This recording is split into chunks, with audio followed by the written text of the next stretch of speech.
And we are live. Welcome back to Takes by Fans. I'm your host, St. Nick, and we got a great show for y'all today. It's September 2nd, 2025, folks. Let me hear y'all. We are 2 days away from that Thursday night football game, 3 days away from that Friday night football game. Oh, yeah, back-to-back double header. We love it. And then Sunday, where it all truly begins, folks. So once again, welcome on in, and I got to congratulate y'all. I mean, we've made it. We've made it. Man. We've had some college football on. I can't say it was good football, but there was football on, so we'll take it. And we'll break down the games. I know we had a little hiatus. But now we're back. We're ready to rock for the NFL season. This is what we're going to be doing for the remainder of the NFL season, folks. The official Takes by Fans, the show, the talk show, me an hour every single day. That will now be from 11 to noon Eastern. 11 a.m. to noon Eastern, hour every single day.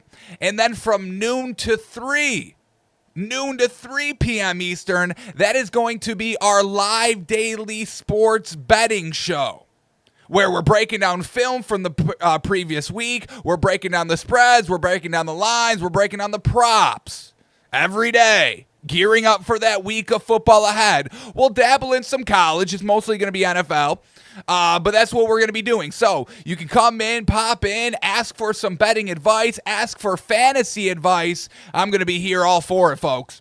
Also, we're doing a survivor pool. That's one of my favorite bets to do during the NFL season. So during, that time, that week, we will spend a nice chunk of time finding out what's the best play for that week of survivor. And once again, come in, tune in, drop your questions, get your advice. That's what I'm going to be here for, folks. All right. And we're also doing it today. We started our first live betting show yesterday. Spent 3 hours diving into the futures. We looked at quarterback passing yards yesterday. We're going to be doing passing touchdowns and probably rushing yards today. But this is what we found, folks. We went through all of the odds here, and these are the best ones that we found from yesterday. We're endorsing it. I'm going to be personally betting them. I'll do it all in one parlay. We're looking to cash in on the futures here, folks, and this is what we found yesterday. We're liking Lamar Jackson over 3,500 and a half passing yards. We like Aaron Rodgers line at 3,200 and a half. And let me just say this first and foremost, knock it off with the Steelers, folks. I'm truly telling y'all, everybody in the national media, this is the year they finally all implode. Finally, this is the year Mike Tomlin doesn't have a winning record. This is the year Aaron Rodgers is finally done. Folks, what are we talking about? Everybody loves to bring up stats and statistics and all that. Mike Tomlin's never had a losing season. We're not betting it this year. Are we crazy? I also put that bet on. Steelers over 8.5 wins is at -125. Bet that as well. We're betting Aaron Rodgers. We're betting on the Steelers. We're betting on Mike Tomlin. Until further shown, we're going to be cashing in on that. Y'all can fade it. Go ahead. The national media, blah, blah, blah, blah, blah. Y'all can try and be right because that's what everybody wants. I'm just trying to be right. They may not truly believe in what they're saying, but they just want to quote unquote be right. Oh, yeah, Aaron Rodgers, yeah, he's done at this year. Everyone's getting that taken. So at the end of the year, if, it's not going to happen, but if it does happen where they have a losing record and Aaron Rodgers looks like Arch Manning from this weekend, then yes, okay, everybody could be right and they could brag about how they were right about Aaron Rodgers. No, not me, folks. I'm telling y'all, I'm going by the history. I'm going by Tom Brady's ability to stretch out his career. I got Aaron Rodgers. I've got the Steelers. Let's keep going here. We like Joe Burrow at 4,200 and a half passing yards. And this is the one I'm kind of gushing on. If I have to pick out one of my favorite totals here, this is top 3. Maybe you can make the argument for best value here. And it's Justin Fields over 2,550 and a half passing yards, folks. I mean, come on. He was doing it in Pittsburgh before they pulled him. Russell Wilson did it with the Steelers. Aaron Rodgers did it last year. I think Justin Fields does it again. Tua, and once again, I'm going to do a final call here, folks. I mean, truly final call. We are 3 days out, 4 days out from the start of the season. Last call for value, folks. Last call for value on anything Dolphin, anything Finn talk. I'm talking the team. I'm talking Tua T. I know. Tua's trash. The worst quarterback anybody's ever seen. Everybody's better than him. Arch Manning. Bill Belichick is a better college coach than Tua is an NFL player. Okay, folks, get all those trash takes out because it's finally, thank goodness, it's like the last week I have to listen to that garbage nonsense, okay? Get your Tua, get your Dolphin futures in now. I am telling y'all, Tua's passing yards, 3,450 and a half. Bank. Bob. I mean, he almost did it last year, and he missed like 6 games, folks. He had more passing yards than the Super Bowl MVP himself, Jalen Hurts. So please spare me that Tua's trash and all that. It's really Mike McDaniel, not as sharp as an offensive mind as maybe he thinks he is, in that he is billed as, because the national media ate him up, oh, so relatable, he's a cool guy. Look at the cool guy, cool, chilled guy. Look at him, media ate him up. I'm having flashbacks to when the NFL national media ate up Adam Gase and called Adam Gase like the best quarterback guru whisperer they've ever seen, and we saw that multiple times. Adam Gase is garbage. Garbage as a head coach. And really as an offensive mind. So please stop with the Tua. Our defense, folks, is better than our team is better than last year, and people aren't giving us credit. Let me just check this quickly, because the last time I checked it, Dolphins' odds to win the division, we have seen it literally climb up almost every single day. But starting last week, folks, it started to be on the downturn. People are starting to wise up. The highest it's ever gotten was Dolphins plus 1,000 to win the division, which is, what the fuck are we talking about? But it did drop down to 950 last week. I want to see if it's continuing to drop or if it's leveling here at 950. Either way, we're betting it because it's great value. They're going to be competitive. They'll knock on the door to win the division. So there's this thing going around on Twitter, ChatGPT. Everybody likes to ask ChatGPT. I've done it. Who's going to win, division winners and all that. And ChatGPT had the Dolphins finishing like 10-7, second in the division. So, folks, it's AI, everybody's favorite. Are we going to go against AI? Everyone wants to be right. Everybody better start slurping AI for when they take over. You guys would be spared. No, ChatGPT, I agreed with you. I agreed with you when you said the Dolphins were going to win the Super Bowl. We agreed with you. Please don't strike us down, AI. All right, hang on. Here we go. Future division winners. Dolphins. Where are they at now? They're still at plus 950. Dang it. I wanted this to drop to like 700. Because, if it moves from 1,000 to plus 700, we've got movement. We got big money coming in. We got big money coming in on the Fins. But we got little money. We got little money being sprinkled on the Fins. The Jets at plus 2,200. It's comical. So, Tua, division winner, win totals, do it all, folks. I'm telling y'all. But we do like his 3,450 and a half passing yards. All right, we got a few more here, and then we're going to get into the show, folks. We got Cam Ward. We like over 3,200 and a half passing yards. When you look at that Titans receiving core, folks, it's sneaky good. It's sneaky good. I know everybody hates Tyler Lockett. The man is a beast. Knock it off. We are going to take this one. I was a little hesitant because it's high, but I'm giving him credit. Baker Mayfield. It's a high total, but he slings it. Baker Mayfield over 3,800 and a half passing yards. He had 4,000 plus last year. They're marketing this as the best receiving core in the entire league. Their new offensive coordinator was a passing game coordinator from last year, so expect the passing to still be there. All right.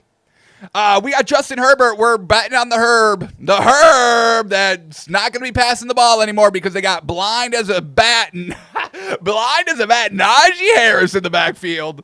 We're going to be talking about him today on the show. We get an update, but everybody's dancing around it, folks. He's still wearing sunglasses. He's looking like me out there.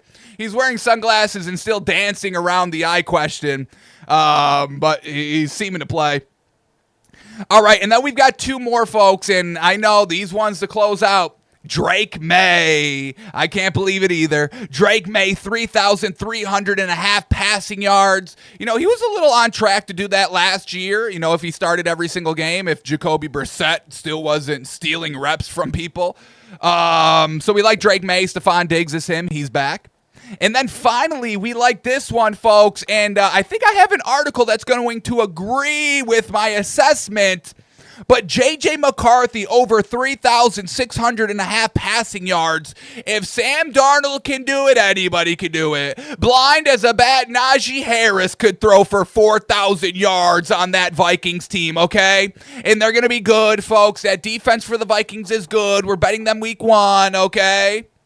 Knock it off with this. The national media, they're not trying to talk about J.J. McCarthy. They're not slandering J.J. McCarthy, but they also aren't talking about him, which leads me to believe they all believe in him, but they don't want to let the cat out of the bag just quite yet, so they can all cash in. Because if there's one thing that we learned this NFL or this football season, folks, is that the national media is going to say whatever they want so they can drive up the value. They've been gushing about Arch Manning all off season long. The number one team, that Texas team, the number one team in the preseason polls. The fuck are they talking about? The heck are they talking about? So we can't trust anything in the national media. They're all playing their game. ESPN bet. They got their own sports book. Blah, blah, blah, blah, blah. Let me not get into that mess, but y'all know how I feel about that. We touched on a lot of things right there. But let's keep going here. Let's truly start the show. That's what we found yesterday in our live daily betting show from 12 noon to 3 p.m. Eastern every single day. So we're going to be continuing with that today, looking at the futures. And then when the season starts, it's all week by week. You know it. So we're here for the long haul. We're here to make money. Shout out to y'all. Alrighty. Let's start the show here. And also, I'm going to be looking at the chat during that too. I know I don't look at the chat during this show. This is just me going. But during our live show, I want to hear from y'all. I want to hear what y'all say. I say my piece. I tell y'all why I'm right. And we go about our business and we all make money this season. Understood? Understood. Alrighty, let's jump into it here, folks. We got a great show. And let's start here. We got to start here. Sheesh, folks, give it up. What the fuck? What the fuck? Man, oh man, I wasn't expecting this. We knew the NFL top 100 players, the top 10 were going to be unveiled yesterday. And we thought, classic, it'd be Josh Allen 1. I thought it was going to be Josh Allen 1, Patrick Mahomes 2, Lamar Jackson 3, either Joe Burrow or Saquon Barkley 4 and 5. That's how I thought the top 5 were going to shake out. But man, oh man, I wake up this morning and man, we've done it. We've done it. Saquon Barkley, a running back, is the best player in the entire NFL. He's better than Tua. He's better than Jalen Hurts. He's better than the potential future GOAT Patrick Mahomes. He's better than the greatest quarterback ever born, Josh Allen. A running back, folks. So let's all keep this in mind next season with contract talks, okay? Saquon Barkley, we may have to re-up again. I know you just got a nice contract extension after the Super Bowl, but today's price ain't yesterday's price, baby. I'm number 1 in the league. You better start opening that checkbook again, because I'm cashing. Oh, yeah. And deservedly so. I mean, he's all over Madden. I mean, I play Madden online and everybody's using the Eagles because of Saquon Barkley. They want to do the 360 no-scope hurdle on everybody. And I can't blame them. I mean, folks, when we all saw that last year, all of our minds exploded because what the hell was that? So finally, a running back, Saquon Barkley, getting respect. Absolutely love it. I don't want to take any credit for this, but I will. I stood for the running backs when nobody else would. I don't want to make the acceptance speech on Saquon Barkley's behalf, but I will. I would like to thank everybody that voted. I would like to thank all the players, the coaches, the executives that truly, truly understand what football is, the importance of the running back position, not just, scoring the touchdowns and catching the ball, but also blocking, being an integral part of keeping Jalen Hurts upright and keeping him productive so he could sling that ball all over the field. So I would like to thank the Academy, thank all the fans for keeping Saquon Barkley in a good light. And when the Giants threw him in the trash and we took him out, y'all welcomed him with open arms, and for that, we appreciate you. Shout out to everybody that stood. Shout out to everybody that stood up, because I was really the only one standing most of the time. But one by one, y'all started to stand with us as well. So, this is not the end. We're still coming for big money, all right? That's our next step. We're coming for big money now, so teams better start looking to pay up. Thank you. We accept it. We accepted number one. So Saquon Barkley, number one, we love it. Number two is Lamar Jackson, and another, man, oh man, the NFL is finally getting it right. All that off-season talk is just junk, and we knew it was junk. They had to fill, 8 months of talking. So they had to throw Josh Allen in there, get me riled up. You know how the media likes to do. They riled me up. They got me going. But now everybody's starting to see a little clear here. They're starting to listen to good old St. Nick. Everything's finally starting to click for, that's what he was saying. That's why, okay. I get it now. So Lamar Jackson, number two, beautiful. He is better than Josh Allen. It's unfortunate. I don't know what y'all want from me. He's better. Sorry, Josh Allen's very good. He's number three, folks. Josh Allen's the third best player in the NFL. That's good. That's good. He's better than Patrick Mahomes on this list. Folks, y'all won already. Buffalo Mafia, you've won. Settle down. Finally. Finally, the Bills are on top of the Chiefs in something. Am I right? So, Lamar Jackson, number two, golly, yes, deservedly so, he is. Josh Allen, number three, okay. I still can't have him over Patrick Mahomes, and truthfully, I can't have Lamar Jackson over Patrick Mahomes either, but okay, whatever they say. Number four is really crazy, but okay, Ja'Marr Chase. He is the best receiver in the league. So that I do agree with. He is better than Justin Jefferson, in my opinion. I know everybody gushes about JJ Jets. But I got Ja'Marr Chase over him.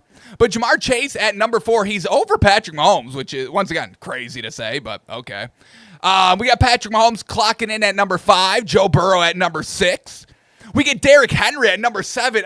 Look at that, folks. 2 running backs in the top 10. 2 running backs in the top 10 when there's only, there is also 2 wide receivers. We got Justin Jefferson at 9, but that's 2 running backs in the top 7, okay? Why are they getting paid less than wide receivers? I don't know. All these, who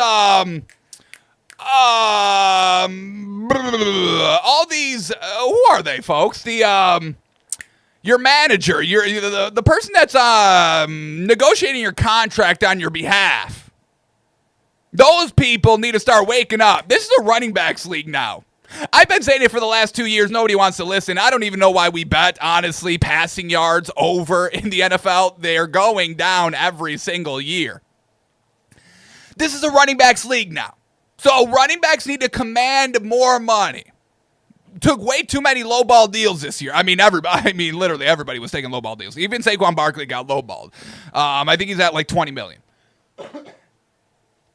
So Derrick Henry at number 7, love it. Myles Garrett at number 8. JJ Jetts at 9, and then PS2, Patrick Surtain at number 10.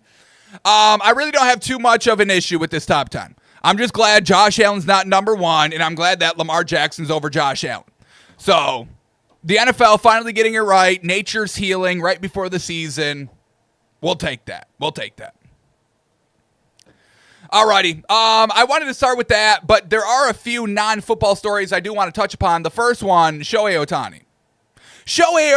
I don't know why he gets a free pass everywhere. And Shohei, I'm starting to see through the good guy act. A lot of fake good guy acts out there, folks. And Shohei Ohtani's playing a damn good one. Oh, I don't speak English. You guys can't even talk to me. I can't answer. I can't answer for the gambling. I don't know. I can't speak English. I don't know. That was the interpreter, I guess. I didn't even know he was stealing from me. I don't know nothing about me. I pitch and I bat, and I pitch a little less now. Shohei Ohtani. Shohei, can you talk to us about that, the real estate deal that you potentially sabotaged? What do you have to say about that? Oh, I can't even tell you. I don't even know. I mean, once again, that's my interpreter. I mean, I don't even talk to these. I can't talk, folks. And now, what everybody villainized Ja Morant for, which is so ridiculous. I mean, everybody was doing it. The gun. You know, you make a bucket, you shoot the. You score a bucket, you shoot the gun. You know. What's wrong with that? I get the bucket, I shoot the gun. So Shohei Ohtani strikes somebody out, and then he does a gun. He does a little gun celebration, sets off the gun. Oh, I mean, I didn't know guns were bad here. I didn't know that. I didn't know. I've never watched Ja Morant. I don't watch basketball. I don't speak English. I don't watch basketball. I pitch and I bat. That's what I do, and I make a lot of money. And I potentially make more money by buying real estate and then sabotage the deal to make even more money. And then I potentially, allegedly, not really, but also maybe potentially bet on myself to make even more money. But it wasn't actually me. It was the interpreter. So I'm seeing through it, Shohei. I'm seeing through it. And I'm going to be on your ass. I got to get an on your ass button. There's two people so far that I'm on their ass on. The first one is Josh Allen, because everybody wants to, talk about him as like the greatest thing since Shohei Ohtani out here. You know what I mean? So I'm on Josh Allen's ass all year long. He better start proving that he is. And the other person I was on his ass on is Justin Herbert, I think. I forgot whose other ass I was on. I think it is Justin Herbert. Justin Herbert, I'm on your ass this year too. Now Shohei, I'm on that ass as well now. You're the third person. Third ass I'm on. All right, let's keep going here. Let's get into the college football here. And man, oh man, everybody's there was a game on last night, folks. I don't know if you know. There was a game on last night. UNC. UNC and TCU, and man, oh man, Chapel Bill's first game. Chapel Bill's first game at UNC, and look, I bet it. I wasn't afraid to bet it. It's at plus money. You dangle it in front of my face. I mean, we're going to take the opportunity. And the first drive looked sheesh. I mean, I tweeted. I even posted our bet slip a little early. That first drive, wow. Damn. That quarterback there for UNC was slinging it around. He made like two crazy passes, like NFL passes. Like, I'm sitting on my couch watching. I was watching with a buddy, and we turned to each other. We were like, what the heck? Oh, my gosh. That's when I started to tweet out, put UNC number one. I've seen enough. Obviously, I did not see enough, because after that first drive, it looked like Arch Manning. It looked like Arch Manning the entire game. So I don't know what the heck was going on there. All the adrenaline, all the celebrity status leaked out on the first drive, because they could do nothing else for the rest of the game. They were running the ball great. They were picking up like 9 yards a carry on the first drive. And once again, it all went to hell after that first drive. It was really bizarre to see. And I think it does lead to a little bit of a bigger issue here. As I was watching college football, we may be in a dilemma. We might be in a big situation here, folks, in college football. because the quarterback play has been so trash. And I get it's week one and all this. But, I mean, we're building up Arch Manning, and he looked like shit. And it's just so crazy. We've got so much inconsistency at the quarterback position. And I think that's really what the big issue is here. Because, yes, we saw Arch Manning at the final 2 drives. I mean, he was slinging the ball around. But then he couldn't make literally the wide open, easy, underneath kind of crossing route throws, throwing everybody behind. Like, it's real bizarre watching college football now. All the inconsistencies, the major inconsistencies by the quarterback play. They make these, jaw-dropping NFL MVP type of throws. They do it again, and then you watch the rest of the game. It's like, where did all that go? Why is Arch Manning throwing the ball 4 yards behind the wide open receiver on a dink route? But he can do a 35-yard sling, getting the ball over the corner, dropping it before the safety in the clutchest moment of the game. It was real bizarre to watch, and we saw it again with UNC yesterday. They take the lead. You're looking to yourself like they're going to start rolling now. And then he looks like shit for the rest of the game. So, quarterback play, folks. I was blessed. I grew up in an era of great quarterbacks. I grew up in the prime of Big Ben, Phillip Rivers, Tom Brady again, and then Tom Brady's third cycle of being great. I was live for the entire thing, folks. Drew Brees. How can I forget about one of the greatest of all time, Drew Brees? And then it started to shift. All they started to retire Aaron Rodgers on his last leg. And then we finally started to get something. 2017, we got Patrick Mahomes. 2018, we got Josh and Lamar. 2019, we got nobody good. We got Kyler Murray and Daniel Jones 2019. 2020 is when we really got our potential next class, Burrow to Hurts, Love. There's one more I'm pretty sure I'm missing. But other than that, folks, what is going on? Even like Bryce Young, Caleb Williams, like this is kind of that new blood that was once again just always kind of wishy-washy even in college. And we're seeing it again now. We could be in a big-time lull of good. I'm not even talking about great. I'm talking about good, watchable quarterback play. And this could be a big issue. The NFL has to try and figure this out somehow. Because these quarterbacks, they're not it anymore. I don't know what the heck is going on. So we'll keep an eye out. Everybody wants to, Dylan Raiola. He's atrocious. Dylan Raiola is atrocious. The Nebraska Patrick Mahomes lookalike. And then you got, Matt Rule as your coach. So, once again, every quarterback there they're trying to force on us, bill on us, is shit. So we got to find some good ones here, folks. We got to find some good quarterbacks here in college. So UNC, they bring out all the stars, Lawrence Taylor, Michael Jordan. We got Bill Belichick coaching, and they get absolutely shellacked 48-14. It was literally comical. Like everybody on the broadcast, they're like, oh, this is a must. This is a must score drive here by UNC. And then the next play is like a pick six. A 75-yard run to the house. Like it was truly comical to watch. So shout out to TCU, they get it done. Shout out to Jay Hoover, the quarterback for TCU. But even at the end, isn't he like a proud furry, which is crazy? Like it's just like this. These are the good quarterbacks.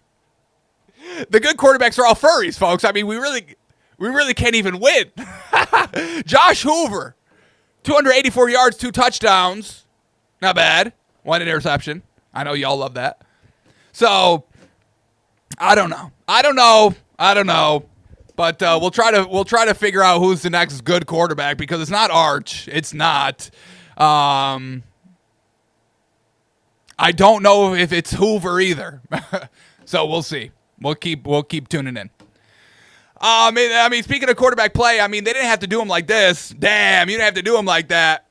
You ain't had to do him like that. That's cold, ice cold. Damn, why you had to do him like that? Gio Lopez, the quarterback for UNC. I mean, this is just astonishing that this is true. Gio Lopez went 2 hours and 8 minutes between completed passes yesterday against TCU. 8:12 Eastern completes a 19-yard pass to Jordan Shipp. 2 hours and 8 minutes later at 10:20 Eastern, he completes a 16-yard pass to Caleb Hood. I mean, that's just great. I mean, he's done. He's done. You got to pull him. You got to bench him. You got to revoke his scholarship. You got to take his cleats away, unfortunately, because this is damning. This is the biggest damning thing I've ever seen in my entire life. Like, he may have to sue for defamation because he's not getting a quarterback job ever after this stat. Is this the guy that went 2 hours between completions? We got to pass. I'm sorry. So, all the memes, they all started to come out, and rightfully so. I mean, when you get billed like this, no pun intended, like this, and then you go out there and do that, oh yeah, you deserve all the memes. And you got to shout out TCU because they did it. They just would not stop posting memes after their win, and you got to shout out. I mean, this is the sport. It's the back and the forth. If you want to be billed like this, as the top team, Texas, Arch Manning, billed, blah, blah, blah. If you want to be billed like that and you don't live up to that, you got to deal with the criticism. You got to deal with the meme. You can't get angry at it. You can't get mad at it because you enjoyed all the upside without having to win. They had a packed house, packed media day. Everybody was betting them. Everybody was buying into them. You got your hype, and now it's time for TCU's hype because they beat your ass. Man, did they beat your ass good. So, TCU, we'll go through some of them here. Babe, go back to sleep. Oof, on Bill Belichick. Yeah, babe, I got it. Babe, you go back to sleep. It was like he was sleeping during it. They post this. This is a player's game with a little montage of Bill Belichick getting announced on SportsCenter as the head coach. And everybody gushing about Tar Heels and Bill Belichick. So they post that. This is a player's game, baby. You can keep Bill. They go this. We know UNC, they're doing a behind-the-scenes documentary because Bill Belichick is there, so everybody's got to cash in on the documentary. We're going to be talking about that a little bit later in the show as well. Can we stop with all the document? It's enough now. It's kind of like watering everything down. The only documentaries I want to see are like 10 years later. That's what I want to see. I want to see the Michael Jordan, The Last Dance. That's a documentary I want to see. I don't want to hear from you during your playing career. I'm sorry. I don't care what you say. I don't care how you're trying to phrase yourself, phrase your image, phrase your legacy, phrase the game, phrase the past. I don't care how you. I see it on the film. The film tells all, folks. So I don't need you every day yapping it up, trying to make yourself look better, because that's all anything is to do. That's what press conferences, that's what documentaries are there to do, put you in a good light. I don't want to see any of that. Show me it 10, 15, 20 years later. That's what I want. That's what I want to hear from you. 10, 20 years down the line, when it's all said and done. Then we reflect, then we talk, and then we get the behind the scenes. Oh, that's what happened behind the scenes. I was wondering. I was interested 10 years ago. Now I know. That's what I want to see. Stop with this documentary every year, every 6 months. It's enough. The update to the documentary, the update to the documentary, because they did the documentary too early, so now we got to update it. Enough. Hard Knocks, the Buffalo Bills, they didn't show shit. Because why would they? Of course they wouldn't. We digress. So, UNC, they've got their behind-the-scenes show on Hulu. Hulu, folks. And TCU says, when does this episode come out? When does the episode when we beat your ass come out? Because we want to see the behind the scenes. We want to see how you were preparing to beat us, and it was so easy to beat y'all's ass. That's what we wanted. That's our episode. When does our episode come on? When does the episode titled Horned Frogs Ruin Chapel Bill? Horned Frogs on the field ruin Chapel Bill's homecoming. That should be the title of the episode. Episode 1. The Horned Frogs ran wild. The day that the Horned Frogs ruined our program. So they were being petty. You gotta love it. And then this is where I would take offense. If I was UNC, if I was Bill Belichick and I saw this is where I draw the line. Because what the hell is this? I guess they've got some locker room chant. I'm not the biggest TCU fan. I like the Horned Frogs. I like that. I like the purple. Shout out. But I'm not big in the lore of the TCU program.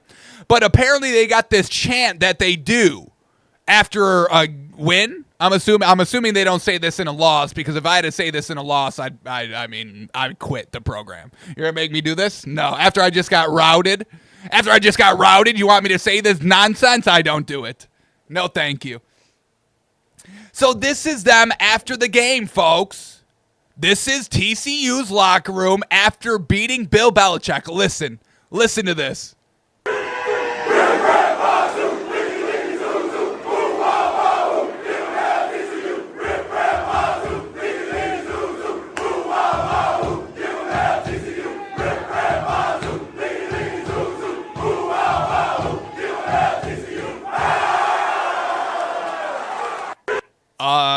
All right.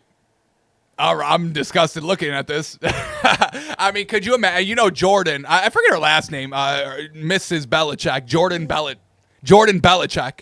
The future Mrs. Jordan Belichick.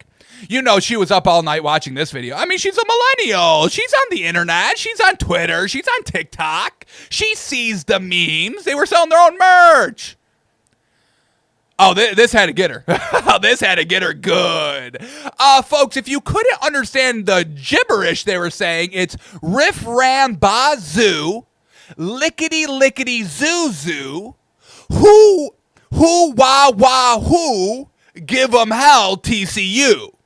Riff ram razoo, lickety lickety zoo zoo, who wah wah woo, give 'em hell TCU. Riff ram roo rob, zippity zippity zoo zoo, who wah wah woo, give 'em hell TCU. Riff ram razoo, lickety lickety zoo zoo, who wah wah woo, give 'em hell TCU. I mean, this is gonna keep Bill Belichick up at night. That they were able to say this gibberish after defeating him. So that was TCU last night. They were having fun after the game. The social media got into it. I mean, we can keep scrolling. Did they delete them all? JJ Watt tweets out, if we put allegiances aside, Carolina Blue has to be 1-1 on a draft board when it comes to college decor. And then TCU yesterday says, hey, put a little respect on the purple. So shout out to TCU on the massive upset that really wasn't an upset. And they deserve to win the game. I mean, golly. I mean, that first drive, they didn't look good. UNC looked good. And then they flipped it around after that one drive. Shout out to TCU. Wah, wah, zoo, zoo, zippity, zippity, zoo, zoo. Wah, wah, who. Give them hell, TCU. Alrighty, a couple more things here in the college sphere. We got to stop this. Yes, and I agree. I mean, look, week 1 of college football, it was kind of great, and usually it's not because big teams aren't facing each other. Big teams face shit teams, so they look good in the rankings, blah, blah, blah. Y'all understand. But we had some big matchups. I mean, we had the Texas. We had the Ohio State matchup. We had LSU. We had Clemson. We had Notre Dame. We had Miami. We had Alabama, which, once again, a shit team. 14-point favorites? Are you kidding me? We had Florida State and Alabama. So we had some nice big name, not big talent, big name matchups, and we never really saw that. So I applaud the colleges for scheduling these tougher games. This is exactly what we want to see in college football. But we can't penalize because you lost close. Like, we probably, we really can't blame, we can't punish Texas too much. I mean, their defense kept them in it. It was 14-7, back and forth game. They made it exciting at the end. Arch Manning looked, like serviceable at the end, so he showed us something.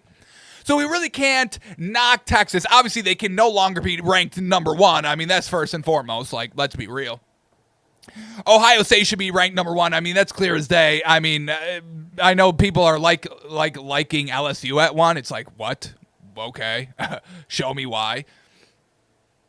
But I digress on that. But we can't knock these teams for putting it out there on the line and losing close. You lost close. You got blown out. Okay, we can understand. You can drop in the rankings, all that. But losing close, that's fine. Yes, you got to drop if you lose close. You still lost. We still got to drop you a little bit. But we're not going to, like, elevate Penn State so much now. Like, some people were putting Penn State number 1. It's like, they beat Nevada. They didn't even cover their 42-point spread. I mean, they let a backdoor cover in. So what are we talking about, all right? So, shout out. I agree with Nick Saban. He was saying this at the college desk and all that. This is right. This is the right thinking here. So, we'll keep this in mind ranking-wise throughout the entire season. And we'll see if any of these big-name teams, which I don't think they will, because if they get punished the first year, everybody's going to start pulling back the big games. And I don't think that's what the NCAA wants right now. They need the big names, the big teams going against the big teams, because there's a lot more money now involved. So they got to make up that money a little somehow. And I'm paying these shit quarterbacks $10 million, which is crazy. I mean, there's no better time to be a shit quarterback, because somebody will pay you. Somebody will pay you. Could you imagine, folks, paying a shit quarterback, but nobody wants to pay little old me? I mean, it's just bizarre out here. All right, and then the final thing. I was going to run through some of the games, but, I mean, really, is there anything notable? I mean, everybody's talked about Texas, Ohio State to death. I mean, Arch Manning, I don't even think he's even going to get better. I don't know. I'm off on Arch Manning. The Penn State, Nevada game, blowout. LSU, Clemson, good, close game. It was a good game. Florida State, Alabama, shit. We know this. I think we went over everything. The only other thing I want to talk about, and then we move on to the NFL, is stop with the Kirk Herbstreit. I'm so done with this dude. It's annoying. He thinks he's like Mr. College Football, Kirk Herbstreit. Oh, okay. He did multiple despicable things this week. He was kind of all over Lee Corso the entire time, trying to take some of the camera time away from him, getting into every photo. So his face. Oh, I was. It's not just Lee. I'm also here. I'm here. Shout out to Lee Corso. No disrespect to him. But shout out. He needed to retire. Shout out. But this is Kirk Herbstreit and the dog. Stop with the dog everywhere. Stop with the fucking dog everywhere. First of all, we all got to settle down on the dogs, just in general. It's enough. Shout out your dogs, but it's enough of them. Okay? Stop bringing them everywhere. I don't want to see it. I don't want to see the fucking dog, okay? I'm sorry. Nobody wants to see the dog. Don't bring the dog everywhere. And stop making the dog your whole life, your whole person. I'm the dog. No, he's the dog. Settle down. So Kirk Herbstreit, I mean, he brought the dog. He brought the dog into the booth. The dog was on the call yesterday. I mean, look at this. He's got him in the headset. He's putting the paw on the clicker. He's talking to him. I mean, this is really bizarre. We got to stop this. And everybody was eating it up. Oh, this is so cute. Oh, it is cute. It's cute. I'll give you all that, but it's enough. It's enough. And the fact that it was Kirk Herbstreit makes it not cute. Anybody else's dog, okay, cute. Enough. This is dog abuse. Yes. You think the dog knows what the fuck is going on? You put the dog in charge of the entire program. He's probably stressing out. Look at him panting. Getting fucking drool everywhere. Drool all over my notes. How am I supposed to call the game now? So, it's just enough of the dog. That's all I'm saying. Enough of the dog. He's a good boy. I'm not mad at the dog. He doesn't know any better. He's a good boy. That's a good dog. But it's enough of Kirk Herbstreit. Okay? I mean, honestly, just put the dog in. We don't need you. Hey, Kirk, we're fine. Leave the dog. I would make a deal with that. No more Kirk Herbstreit, but the dog stays. I would make that agreement. I'd make that deal. So I don't know if anybody saw this, but during the pregame show for Texas, Ohio State, Pat McAfee, big kicker, so now he's paying everybody to kick these short field goals, which is, there's got to be some money laundering scheme somewhere. I mean, I can't prove it, but I mean, they start at like 50,000, and then like during the show, Pat McAfee will just be like, no, make it 100, make it 200, make it $250,000 if this guy can make a field goal. And now the guy swindled them. I mean, I guess they were asking people in the audience, and he said he never kicked before. Turns out his brother's a kicker, and he helped his brother kick all the time. So he swindled, and now he's getting $250,000. See, everything is just swindling everybody else. No, I don't talk sports. I've never done this. This is my first time. Am I good at it? Can I swindle somebody for $200,000? Why can I not swindle anybody for $250,000?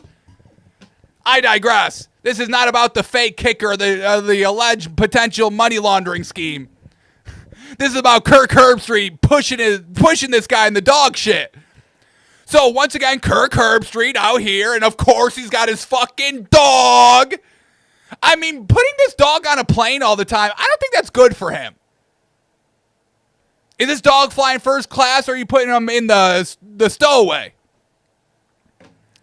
Show us the dog's ticket. I want to see the dog's airline ticket, because if you're putting him in the stowaway and he's in the cage in the bottom of the plane for hours on end, flying back so you could be on TV, I might have to get authorities involved.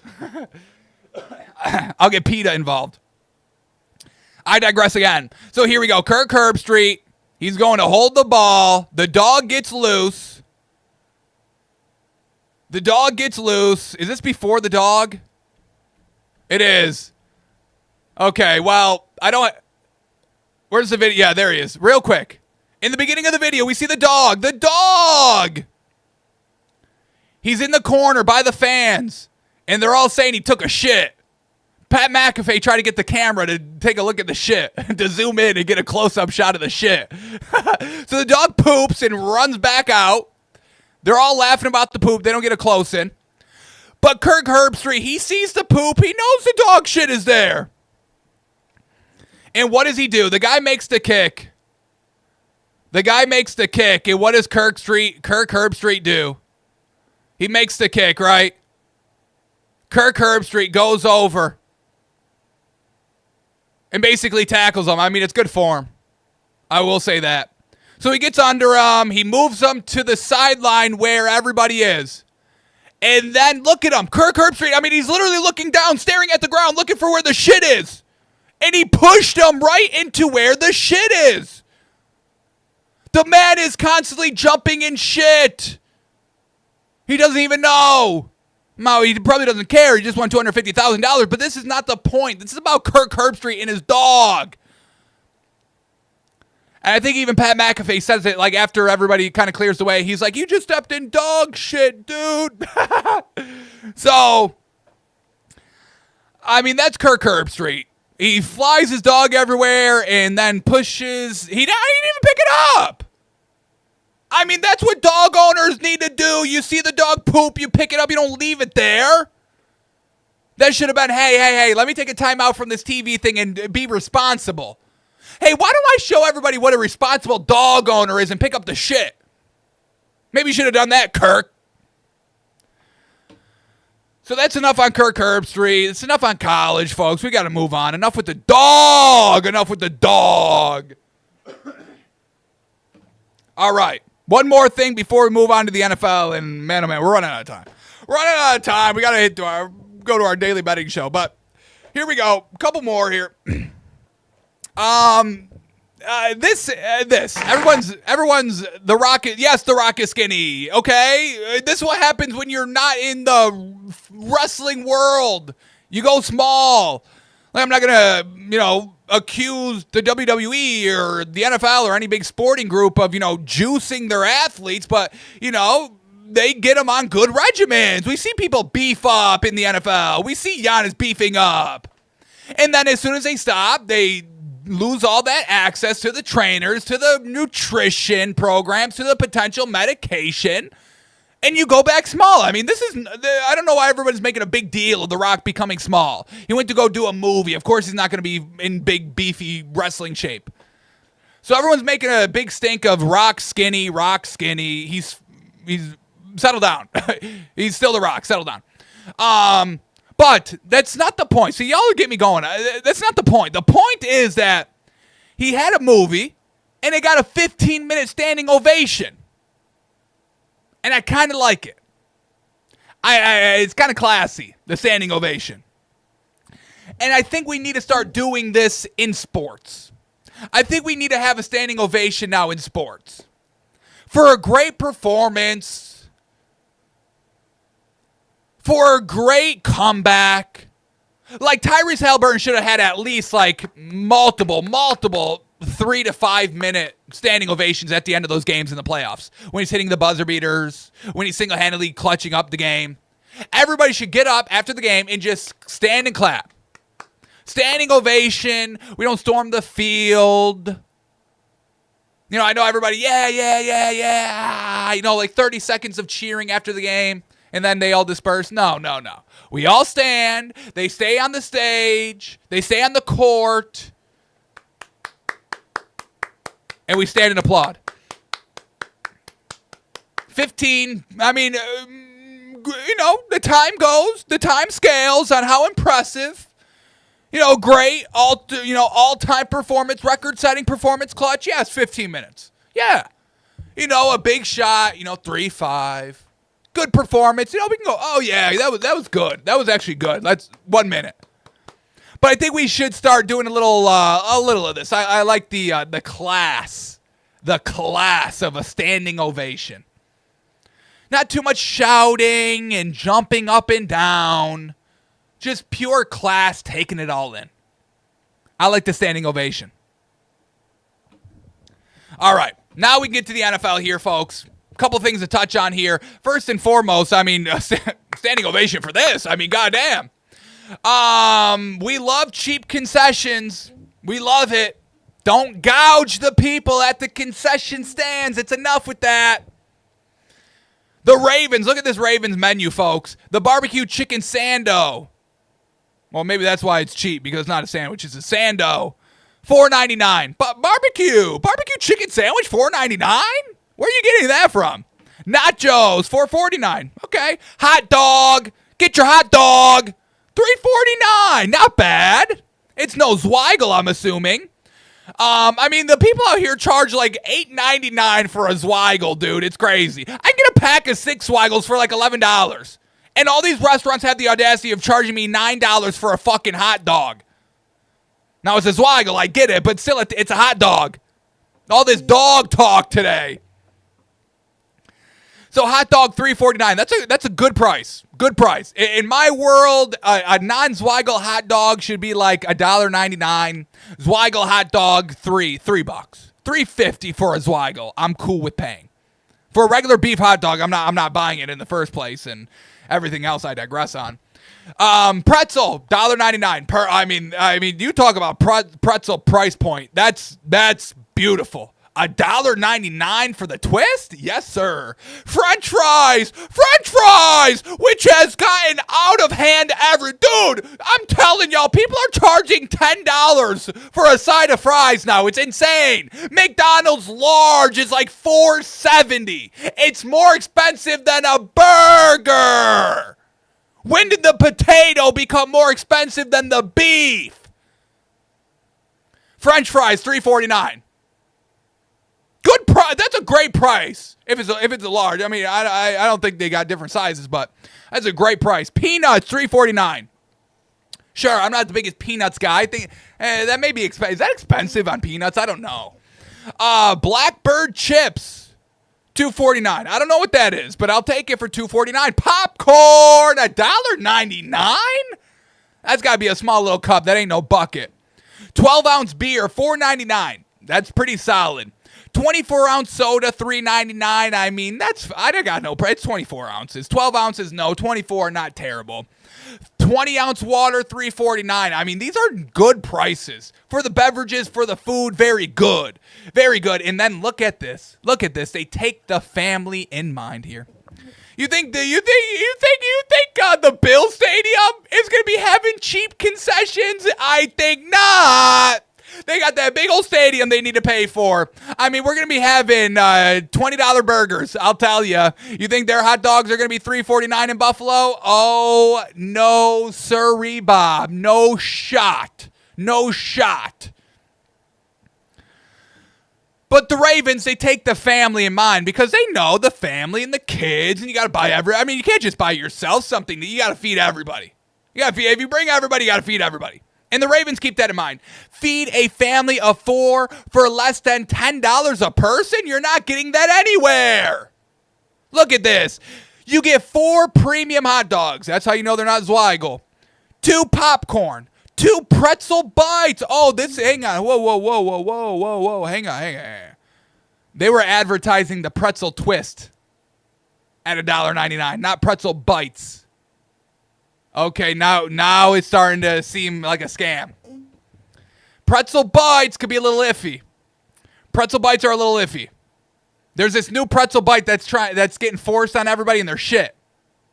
The gourmet. I know you've seen them, folks. You know what they look like. I'll pull them up right now. I'll do this. Gourmet pretzel bite, and you'll see what I mean. These are not good pretzels. They look good. I mean, they look exactly how you think a pretzel would look and should taste fantastic. But they're not. They're not. Where are they? They're not. There. Here they are. That's not them. Now they're making me look like liars here. These right here. They got the little curves in them. They got the wrinkles. No, folks. These are, I don't know what the hell these are. These are not pretzel bites. These are not pretzel bites. So now, I didn't know they were pretzel bites. I might have to change the segment now. So you get 2 popcorn, 2 pretzel bites, 2 waters, and 2 beers for $38. Everyone gets a hot dog. Everybody can have some pretzel bites. Everyone have a little popcorn. You get your drink. That's not bad. Most competitive pricing in the region. See, I told y'all the region average for a pretzel is $6.74. The region average on French fries is $7.74. I told y'all the fries prices are the most expensive thing here. It's why? Why? The potato? It's absurd. It's absurd. All right, I think we're going to end on this. We're going to end on this right here. Well, we're ending on 2 things. First thing is shout out to this graphic. Shout out to this person on Twitter, Corn Doggy LOL on Twitter. Shout out. All this dog talk again. I can't get away from it. But they have this graphic here, all eyes on the prize, and it's a representation of every NFL team with the Lombardi Trophy smack dab in the middle. Everybody's smiling and looking on it, and this graphic is just so great. This is a great graphic right here. It inspires. It shows a lot of hopefulness. But I think what we're going to do, week by week, I'm going to keep this graphic. And then once we know that a team is definitely out of Lombardi contention, we erase them from the graphic till there's one left. I think that's what I'm going to do here. I'm a big fan of this graphic right here. Can't stress it enough. I mean, this is great right here. You got the Cardinal, the Eagle, the Bear, the Browns. I mean, they're all here. Look at the line. Look at the little line at the bottom, roaring it up. This is a great graphic. You got the fin in the middle. Got the fin just chilling. So we'll go one by one. We'll try to erase them out of the picture. Week 1, we are going to have to get rid of the Saints. I mean, I'm just going to let everybody know right now. After week 1, we're going to be taking down the Saints logo up here in the top corner. So that's going to be our first one we take down, and we'll see who's left standing at the end of the season. All right, and then the final thing, let me just end on this. The Dolphins, once again, folks, I know, you drag your feet every time. You hem, you haw whenever I start to talk about the Fin talk. I'm just trying to help you all out. I'm truly telling you. But the Fins, folks, the Fins, everyone's trying to push this bad narrative. We've changed the narrative. We're not a soft team anymore, folks. It's a false narrative everyone's trying to keep on us. But the Dolphins just announced their captains yesterday, and here they are, Tua Aaron Brewer, Alec Ingold, Zach Sealer, Jordan Brooks, and Bradley Chubb. No Tyreek Hill. And that shows that the culture is truly changing, holding the players accountable. After last season, Tyreek Hill cannot be a leader, a captain of this team. He could try to be. He can try to earn the respect of the teammates back, but we're not going to make him a captain. And for that, I respect the heck out of Mike McDaniel. First time Tyreek Hill is not a captain in the first time with the team. Love that. And then also, everyone try to make that a big thing. Oh my God, they didn't even make Tyreek Hill a captain. This should end well. Oh no, Tyreek Hill. Oh, this should end well. Tyreek Hill knew this was coming. He knew it. He said, I don't deserve to be a captain. This was, the training camp, the OTAs, preseason practices, when he was getting interviewed saying this. To all of my kids. He knew. Be the best, player I can be and be the best leader I can be for these guys in this locker room, man. So I'm going to stand strong on that, and I'm going to stand firm on that, man. What's your relationship? So, I know he didn't say it in that sound, but he does say it, folks, okay? He knew he wasn't going to be a captain. He knew he didn't deserve to be a captain, and he knew he had to try and earn the respect of his teammates back. So, once again, folks, the Dolphins are a good team. This is a better team from last season. Tua's healthy. We've got a nasty defensive front that's going to get after some quarterbacks, and Tua's not a bad quarterback. So, once again, I'm trying to tell you, I'm literally screaming on the inside. I try not to get too worked up because then you'll clown me, you meme me, and then you don't take me seriously. But I'm screaming on the inside, folks. I'm beating you all over the head, honestly. In my head, the Dolphins, when are you gonna learn? Hey, brother, when are you gonna learn about the Dolphins, brother? That's a legitimate team out there going to work, brother. That's a tough team, not a pussy team anymore, brother. That's how I feel on the inside. All right, to the man. And then we'll end on this. I mean, stop with the documentaries, the Under the Sun. I'm not even watching this. I don't care. I don't care about the Dolphins in the behind the scenes. I do not care. You show me, we win the Super Bowl, then you show me. But I don't care right now. I don't. Show me what you're doing on the field, and then I can tell if you were actually practicing or not. Were you actually practicing, or were you just on there for the cameras? I'll know on the field. Alrighty, folks. Well, I mean, sheesh. Y'all know me. I go long. Still had more to talk about, but we'll save those for tomorrow. But we are out of here. We'll be right back, but this is the end of the Takes by Fans show. We're going to go transition to our betting show, which is I talk to y'all, the chat. I see some of y'all typing during the show. I apologize. Fu can do it. I see you, baby. I appreciate you. DJ Bink, I see you as well. But we're going to go switch to our betting show, finish up some of our futures, see what's been breaking as I've been live for the last hour. But I appreciate y'all tuning in. Like I said, this is a 2 show every single day. We get our Takes by Fans 11 to noon Eastern every single day. The classic show, podcast, whatever you want to call it. Don't call it a podcast. Call it whatever you want besides that. This is a show. I don't podcast, folks, okay? Anybody can podcast. I show. Bink. Alrighty, but we're back today, and we're also back tomorrow for the show. Once again, folks, get your futures in. The season starts Thursday. Alrighty, I'll see you in a few seconds as we transition over, folks. I appreciate y'all. We're back tomorrow. We're back also right now. Takes by Fans, Twitch, Twitter, Instagram, folks. Get with the program.